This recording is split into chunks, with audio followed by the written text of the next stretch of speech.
What's going on, guys? Thank you for joining us. It's the 6th of August, and we're here for the weekly Football Manager show. It is myself, it is Ryan, it is Chris. Back for the second week, Chris, of your new position as co-presenter. Yes, thanks for inviting me back. Thanks for coming back. And Ryan, back again after coming back on Monday night after your week in Belgium. Indeed, glad to be back. Fantastic. We're going to go on tonight and we're going to have a little chat about a couple of posts which we've come across. The first post we're going to look at is from RTC on Twitter, Alex on FM's website. It is alexonfm.wordpress.com. And the post on this website we're going to talk about is how does a pre-season tour affect merchandise? Now, Ryan, you've been reading through this. I haven't. Essentially, it's merchandising in a way, but it's more how you can increase your finances using pre-season. Okay, and what after reading through it, do you find it? Do you use his methods in your save, or how do you address it? After reading through it, it's kind of the methods that I've used, but you've got to essentially look at. I'm at Man United on my save, so I can use pre-season. Go to America, know that there's a lot of American fans in America. That would make sense. A lot of Man United fans in America. Go over there, I'll make a lot of money for the club. So you've got to look at when you're on your save and you're going into pre-season, where are your fans? And if you're a very small club like Coventry United, their fan base isn't so much widespread. So if you look at this, I don't know who he is on the save, but he's Chelsea. He's Chelsea. So he's done a comparison of when he's not gone on a US tour to when he has gone on a US tour, and you can see the massive difference at favouring a tour. I know for someone like Chelsea, 542,000 may not be a massive difference, but additional finances is additional finances. You can't complain. It all goes towards the profit at the end of the day. I was quite surprised how little it was, Chris. I mean, when you look down, he did it a couple of times just to kind of test the difference in the amount of money they made. Yeah. And there was obviously one point where the third time he didn't actually make any extra. So he made more money not travelling to the US than he did going to the US. And I was actually quite surprised. I genuinely thought, even with a club like Chelsea, he would make a lot more money from doing that. I think it's more because I've actually done something similar. I always tend to go to Australia on my saves, but after a few seasons, I saw that the money wasn't the same after about 2 or 3 seasons. So I swapped it up and started going to different countries after about 2 seasons maybe. So do 2 seasons going to pre-season in the same country, then after that you change up. But bear in mind, this is literally he's gone to the US and he's reset the save completely and done it again, reset the save, done it again. So I think it's this third attempt is just totally baffling, Chris. Yeah, it's a little bit strange. I mean, I would have thought the way I'd have done it if I was actually trying to monitor it and seeing if there was any difference wouldn't be sort of to go back and do it again, sort of from the same starting point. You want to kind of see if going over there twice, the third time, whether you're starting to build a fair bit of interest out there, which means more people come to the games. Equally, with Ryan then sort of going around to different places, just sort of you can start to see if you're doing a long enough save where really what the trends are and where you think you might make some money. But personally, I still because when I was at Wolves, I am at Wolves. When I was trying to build the team up to being competitive in the Premier League, I was thinking more about sort of using pre-season from a getting us ready to go and do well in the league sort of point of view, rather than where can we go to try and sort of make money. So I haven't really looked too much into the pre-season tour to make money kind of thing. I prefer to make my money selling my striker for 52 million, having bought him for 500,000. I know it's. I mean, I'm a bit of a nerd where I like to do pre-season locally. So I will always make sure I'm kind of just playing pre-season games with local rivals as well as kind of the local smaller clubs, because I like to look at pre-season all about fitness. I literally Yeah. have no issue whatsoever in I'm not really fussed about going off to play the big teams, but maybe once I get up into the big leagues, maybe I will want to kind of do the exotic tournaments and stuff. But for now, it is literally about travelling to the village down the road and giving all 20 players a run out. Yeah, and I'm quite traditional in that way as well. I like the idea of being able to get sort of help out the smaller clubs locally by sending my great Wolves team to go and give them a game. There you go. Give them a game or just batter them. Shoot them. Well, a bit of both. Yeah. But we're just going to quickly go on to Ryan's post here. Part 7 of his journey to United, which he obviously is a United now. This beautiful picture here, Ryan. I think somebody with amazing skills made that. You just quickly go through how you approach pre-season. Now, you actually do a lot different. You do the ball control, fitness, and team cohesion when it comes to training in pre-season. Yeah, I mean, the ball control, I don't think many people do it, but I look at it, it may be just me being a weirdo and a football manager outside of FM as well. So I'm thinking that they're going away on holiday for, I don't know, 2 weeks at the end of season. So I'll come back, and my style of football is ball control, keep the ball. So for the first week or two, I start on ball control, play some mediocre teams, so I could end up going to FC United of Manchester and playing them and just battering off the park with straight ball control. And then after that, I start concentrating on fitness. And then obviously, as players come in throughout pre-season, the final 2 weeks usually, when I'm now usually playing teams like PSG and Monaco, I tend to like going to France now at Man United. Team cohesion then comes in, and it seems to work for me because the team are ready and working with the tactic, ready to go for the season. It does make sense. I mean, like I say, it's something I've never done, but it does make sense, Chris, to kind of for the first week or two to do the ball control. So when they first come in, they get in the passing game, then they get fit. Then, as he says, once he's finished all of his signings, he then gets the team cohesion going. Yeah, I mean, there's good logic behind it, and it probably works. I've been quite lazy over the pre-season training for the last 3 or 4 years. I've left it as it is during the season actually. So when they turn up, they're just doing low fitness work, but very heavy sort of work on all their tactical roles and everything like that. So they just come straight back into what they've been doing during the season. I don't tend to pick up too many injuries. We've hit the ground running for the last couple of years, sort of going. But there's probably more I could do to improve sort of the pre-season side of it. But I'm not noticing much really negative outcome from not changing it from what we do during the season.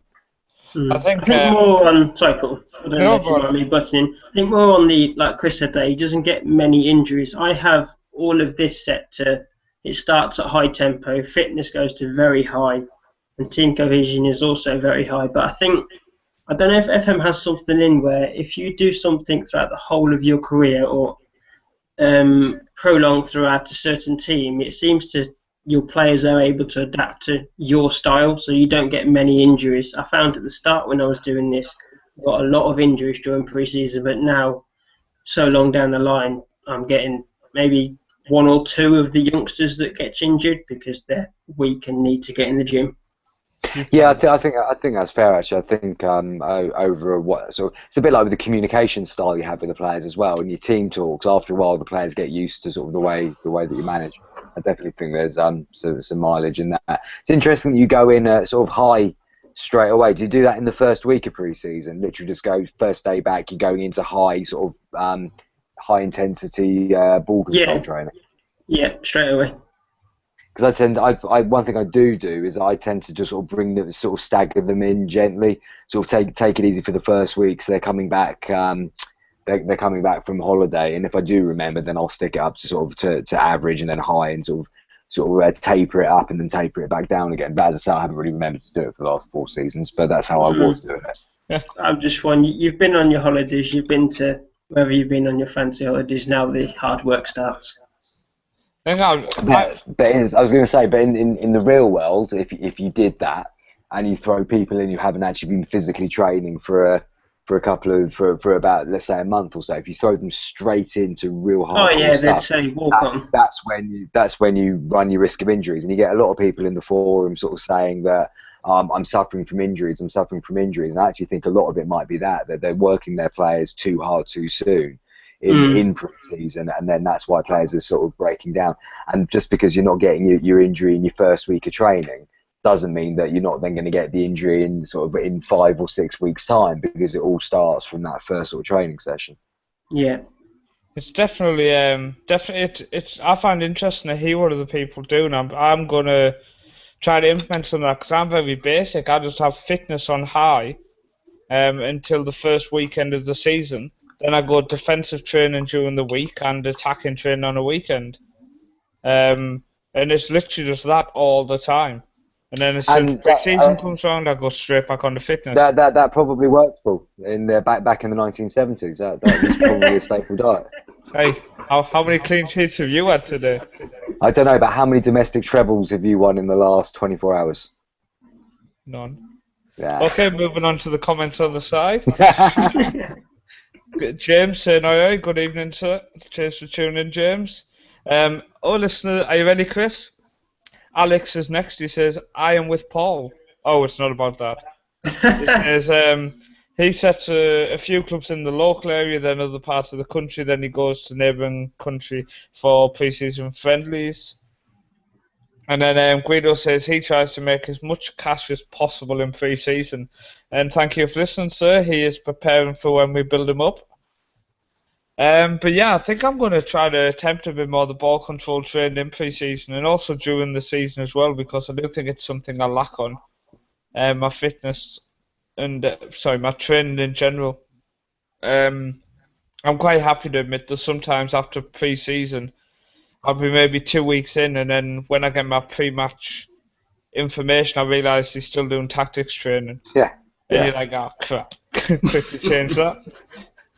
But we're going to jump on now. We're going to actually go on to Guido's post, which is Sign to Sell revisited the way forward for smaller clubs. Now the annoying thing is, me and Guido have had this a few times actually. This Football Manager where we've both kind of typed up the exact same post. We did it for the set piece post, both released on the exact same day, both advertised for Fanside Friday the exact same time. We'd both just said to each other, whoops.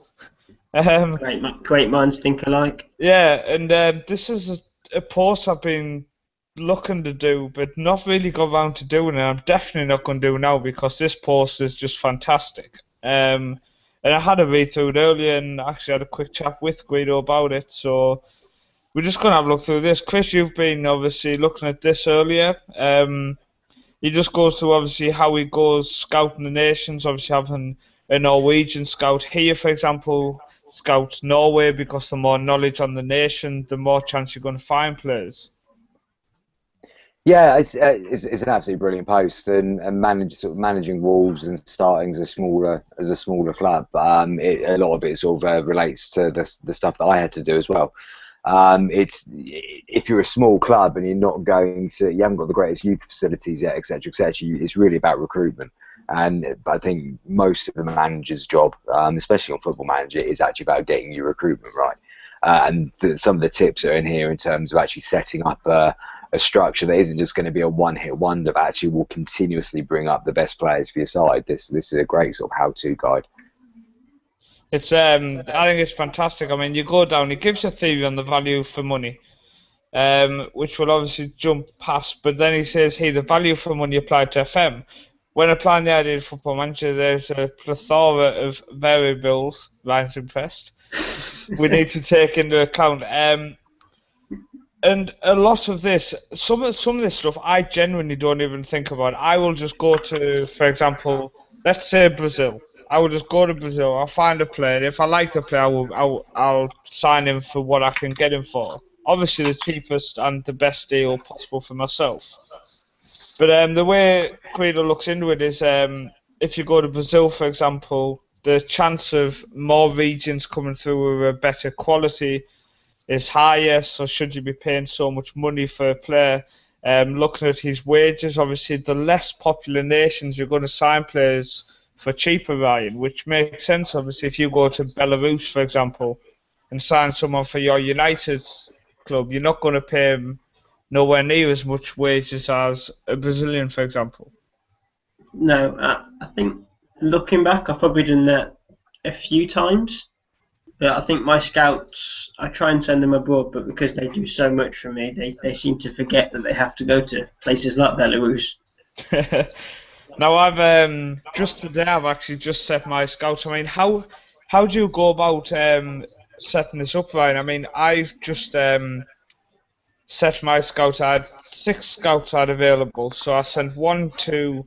Basically, I tried to fill out all my regions. So you have Eastern America, Eastern Europe, Southern Europe, Scandinavia, UK and Ireland, for example. And I'll send a scout to all of them for as just ongoing looking for hot prospects with a minimum of 4-star potential. I mean, how do you look into it? I don't need to explain anymore. You do exactly the same as me. I mean, Chris, do you think, to an extent, I mean, Guido points out the fact that if a player has 3-star possible, and I noticed the player he signed was 2-star potential, 3-star possible. Would you look into that guy? Because I have a policy where they have to be 4-star or above. Because I kind of only want to bring players into the squad if they're going to be among the best players in the squad. Yeah, I mean, I think at the minute I'm currently monitoring about 63 players that I've sort of been sort of checking out for the last couple of years. And the minute that the scouts uncover the fact that they are less than 4.5-star potential, then I remove them from the scout search. So at the minute I've got about 63 players that I'm hoping are going to fall into the bracket of either being transfer listed, released, or just be available for the right sort of amount of money that I want to pay. So, yeah. But anything less than 4.5-star, I'll just remove and cut from the search. Now, what I will say is obviously the idea behind this post that Guido's doing is obviously the way forward for smaller clubs. And let me just find the image. It's there. Here we are. It's this gentleman here. Now, obviously, what Guido is saying is he's going to make profit on this player, so it's a win-win situation. You buy the player, sign him on a free, or even if you pay very little, like you did for a German player here, you're going to make money on him, Chris. So I can see the idea that if this guy has 3-star potential, he has the potential to be an average player for your squad. Yeah. So it does make sense to, if you want to bring players in, then move them on a couple of years later. I suppose you're doing the same thing as me at the minute, where I am only signing players if they're going to be the best player in the club type thing. I'm not signing players just to kind of move them on for profit, but it is something I'm going to consider looking into just to make that quick bit of money, like Guido explains you can do. If that makes sense, Chris. Yeah, I like the concept of sort of getting players in, and then just with a view of, okay, they might become real. No, he's still there, Ryan. I'm here. Yeah, Chris has disappeared. I don't think he was impressed by that idea. I think I'll say I think more reading into it. I've only read this post briefly because Guido loves his very long, detailed posts, which usually I do spend the time to read, but I've been quite busy today. But it's essentially, if you're looking at it from real world football, you're looking at it, it's really the Chelsea approach. They buy players in for quite cheap, and then eventually they sell them on, making a profit. Yeah. And it's kind of what I'm doing at United at the moment. I've got a transfer budget now of 230 million, which is the highest I've ever had at the club. That's because I'm getting players to 26, 27, and I'm going, I've got youngsters coming through. I'll sell you for 40 million. Off you go. I'll play the youngsters instead.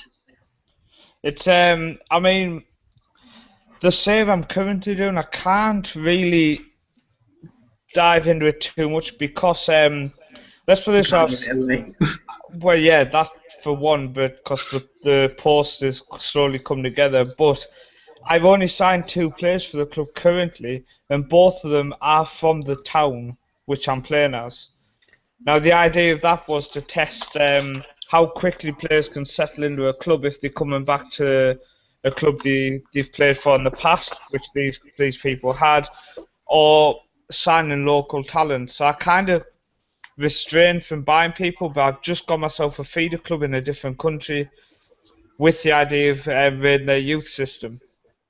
So I will be looking at bringing obviously talent, and I'm definitely I laughed at this title. Where is it? I think it's by this German guy. There's the Cradle Robin. I laughed so much because Guido, it makes a fantastic point here, and he really does. He says, signed at the age of 17 is promising talent from the German leagues. Any player who scores that amount of goals at the age of 17 is a talent. He scored 5 in 10 and 7 in 10. Fair play. He has a point. But as he says there, he overpaid. The guy's valued at 875k. Guido paid 1.8, I think it is there. Yeah, 1.8 million he paid for him, which is he's saying overpaid, but you're paying 1.8 million for a guy who, in a couple of years he's going to be valued at least 5. You would hope, wouldn't you? Especially at a club like Man United, they obviously hold a high value player-wise. And if you can see he's gone on loan to Coventry there. If he bangs in a few goals for Coventry, comes back, maybe scores a few goals in pre-season for Man United, then you could say, hey, he's doing well in pre-season.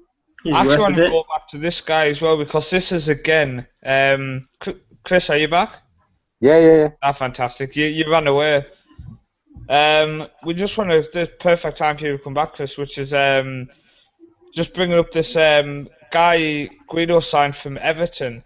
Now, his point behind that was Everton obviously known for developing youngsters, so he keeps an eye on clubs which have a really good youth setup, and if they release players who, as Guido explains, have a 2 or possible 3-star potential, he will bring them in with the intention of selling at a later date.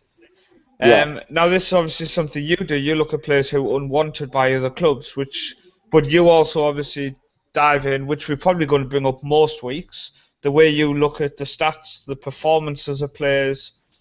I mean, for example, I know you look a bit more in depth, but you can see here in the 5 appearances this guy's made for Guido, he has an 82% passing accuracy, 7.29 tackles, and 0.95 dribbles per game. For a defensive midfielder, he's obviously passing the ball around well there.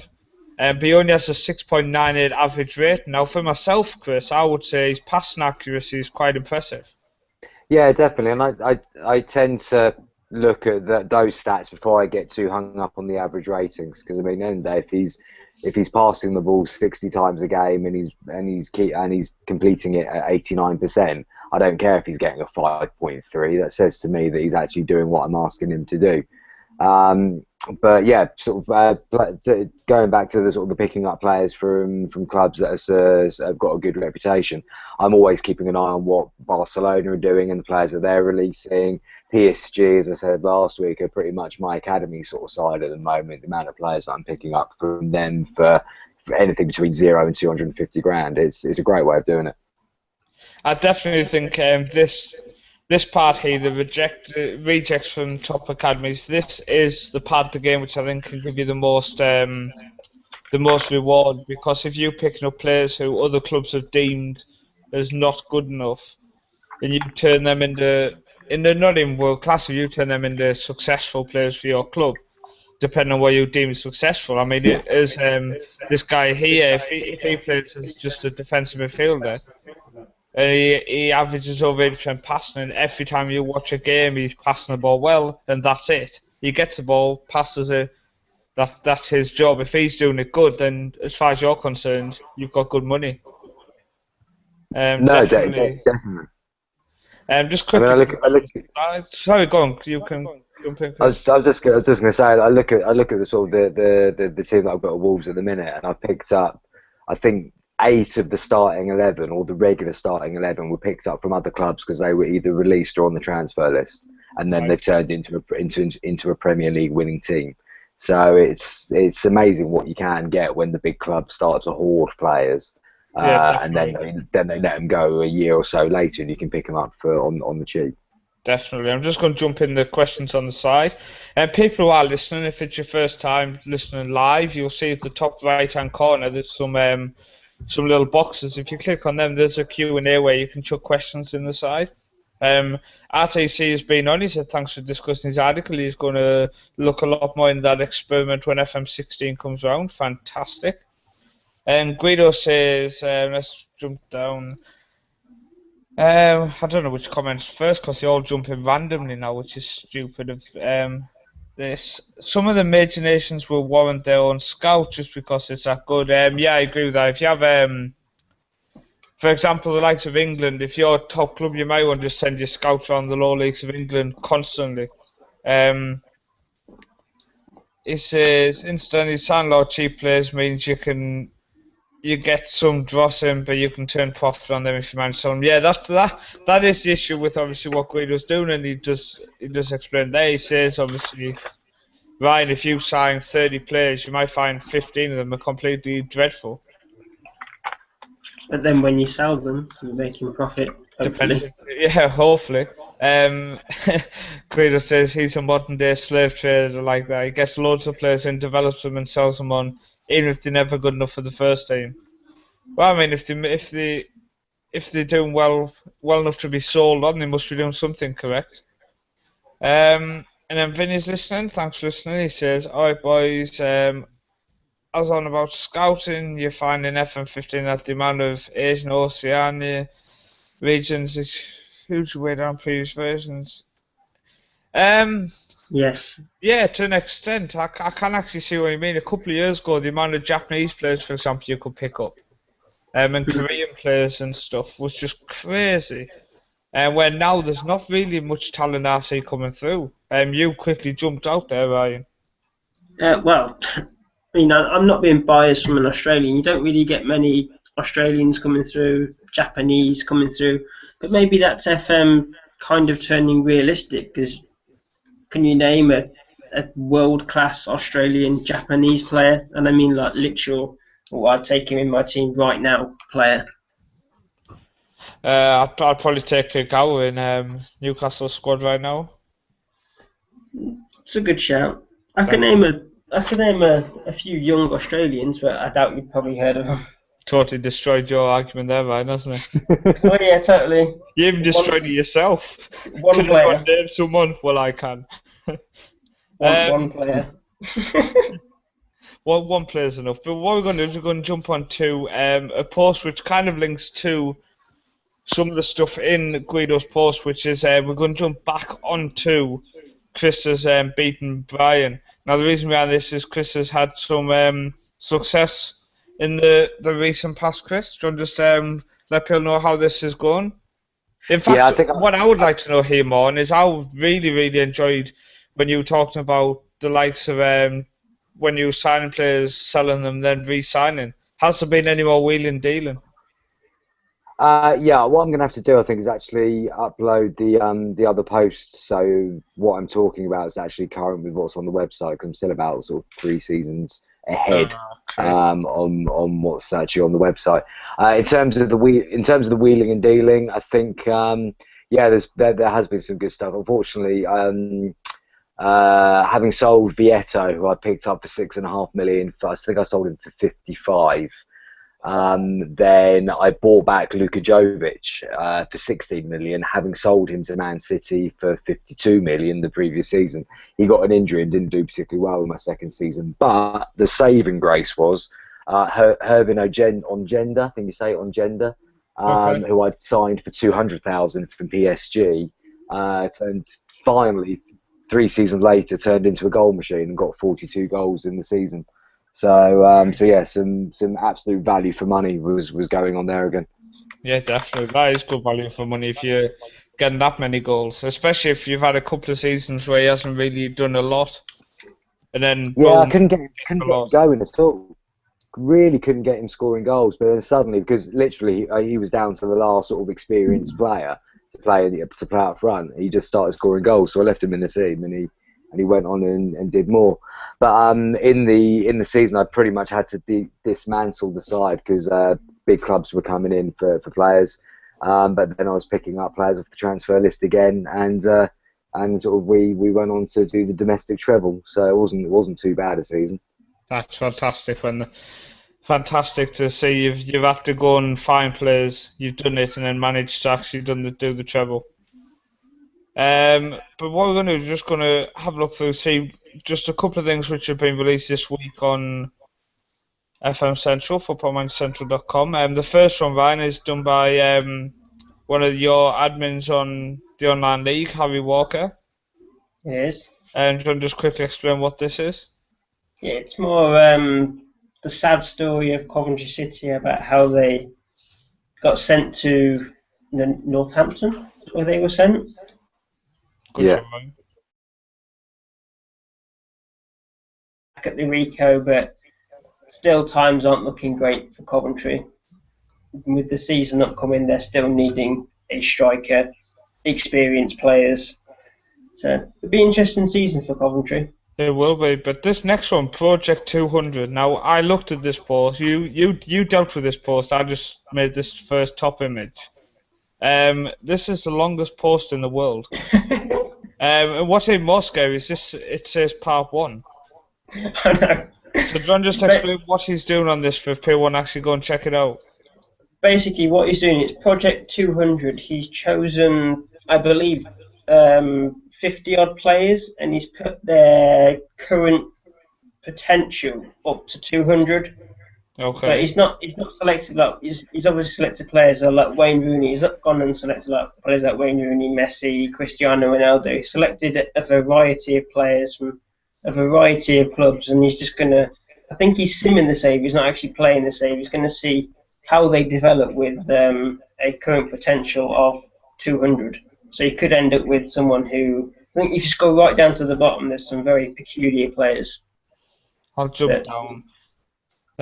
It will interest some people, and then other people will literally have no interest. You got players like this. Is TJ Nangi? I've never heard of him. From Barry Town. So he's got a current potential of 200. How is he going to end up? He could end up at Man City. Who knows? It's just a project that he wanted to do, and I said, well, put it on the website. Some people might be interested. Exactly. But now we're going to jump over to the second website for one of our other co-hosts, Chris. So, Chris, I see a new post was released today from your CM9899 or 9798, the man who I know off Twitter, but you've obviously got in contact and have him writing on your website now. Yeah, Dave's his blog on CM 9798 is one of the best things I've read in ages. And having sort of done the Johnny Cooper sort of stuff as well, we had a lot in common, as I think we both still deep down prefer the old game to the new game. And yeah, I was absolutely delighted when he agreed to do this little project for me, where he's going through each of the old Championship managers and going to work all the way through to present day, and just really update a bit of a nostalgic trip back through time, really, just reminding people of what each game looked like whilst playing as Newcastle and seeing how things sort of work out. Yeah, it's been brilliant. We're up to 2001, 2002 now. Yeah, I just love his writing style. It's very dry, it's very witty, and it really does sort of take you back to the days where most of us probably started playing the games. I mean, when I see some of these pictures, I just want to play the old games. Yeah, definitely. You see the pictures and you're like, oh my god, I remember that. There were the days. How to ruin your school education. Yeah. Well, he's at Newcastle on this current post, and he even brought back the fictional man Tone Madeira, who I'd completely forgotten about, and again just sort of then starting to remember all that. It was absolutely brilliant. It's definitely fantastic. I mean, one thing I would say is Golden FM. I don't think he continued it, but he did a series on, I think it was 0102, It was fantastic to watch, especially because he got convinced basically by the viewers after a couple of episodes to literally go and sign all the FM legends. So that's what he did. His Leeds United squad was just full of all the FM legends. Sorry, Championship Manager legends. But it was fantastic. Yeah, 0102 had some absolutely fantastic players that you could go out and buy for about 20 quid and build a Champions League winning side. It was a great game. Yeah, I'm just going to jump down the side. Guido says it depends on your database setup as well. If you play a lot more of these leagues, I've actually just talking about database setup because a lot of people are always unsure what to go with for database setup, depending on obviously your computer speed. Now, my computer spec says 5-star, but my normal performance has always been half a star. Reason being, I only ever loaded 1 or 2 leagues up, nations up, sorry. But I would have, say,